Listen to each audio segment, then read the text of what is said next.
conversation, self-talk. The Bible calls the word meditation, which means to mutter to yourself. Meditation is a sound. Meditation is not a thought. Meditation is a sound. Meditation means to mumble to yourself, to mutter over to yourself, to talk to yourself. So it's important. I get up every morning with that Romans 10:17. Faith comes by hearing, hearing by the word of God. What is faith? It's the only thing that God likes. It's the only thing that God enjoys. God does not respond to my pain. God does not respond to my tears. God has never responded to heartache. God has never responded to anybody in trouble. He only reacts to faith. Faith is confidence in God. And he says, my words contain confidence. And when you hear something I say, faith will rise.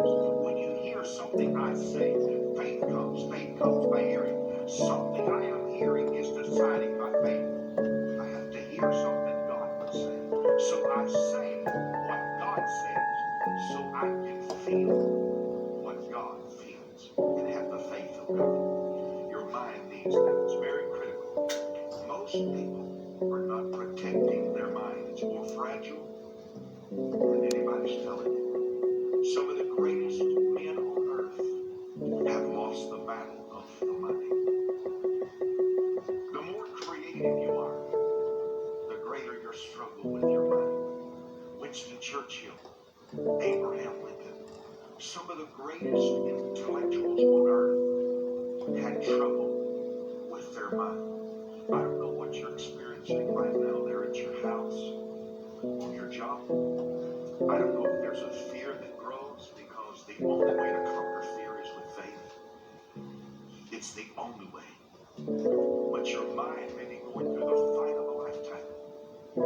Many marriages, when a thought comes into your mind about the unfaithfulness or the possibility of unfaithfulness with your partner, when you feel like you've been stripped of your significance, all of life's battles are in the mind.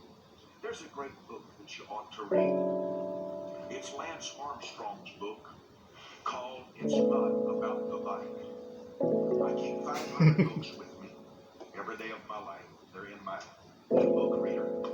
And I carry these 500 books everywhere I go so that my mind can run on the track that I want it to run on. Lance Armstrong, the great bicyclist, incredible athlete, just incredible athlete. Abraham Lincoln, listen to the people you name. He lost all interest in the thing that he loved most.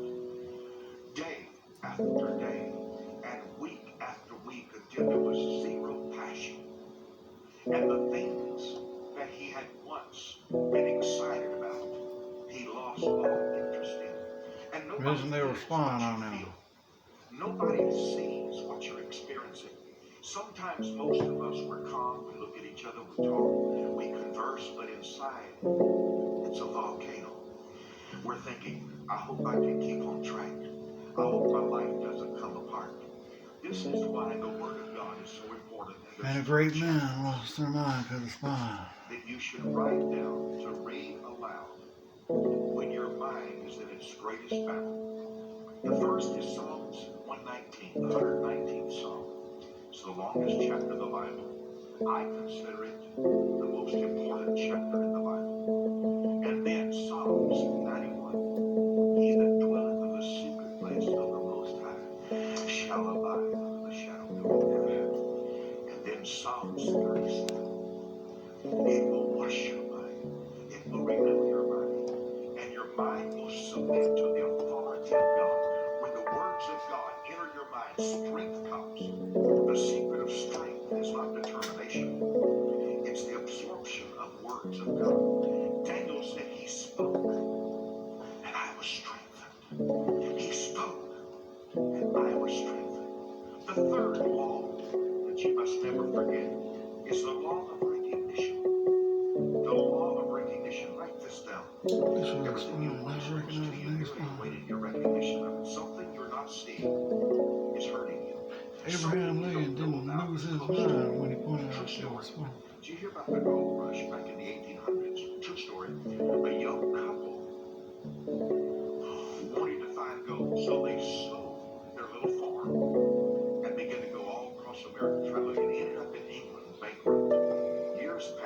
decided to come back to the States. They borrowed some money, came back. They came to, they said, we want to see where a little farm was. They never found gold. And they couldn't get close because there were barbed wire and soldiers from the government were walking all around. It turned out to be Sutter's Mill, the second largest gold reserve on the North American continent. The second largest gold mine under their house. They get suicidal. They get you going all around the world looking for gold, and there it was. True story. In the papers, a man saw a picture frame that went in like a little flea market, only $2.39 worth. He didn't like the picture, but he liked the frame, so he bought it, come home. Pulls out the old ugly picture, and behind it is another arresting and very fascinating painting. He said, this looks like an imported painting. He called the museum. They said, bring it over, we'll look at it. Turned out to be a painting by a famous artist. Worked, and the museum paid him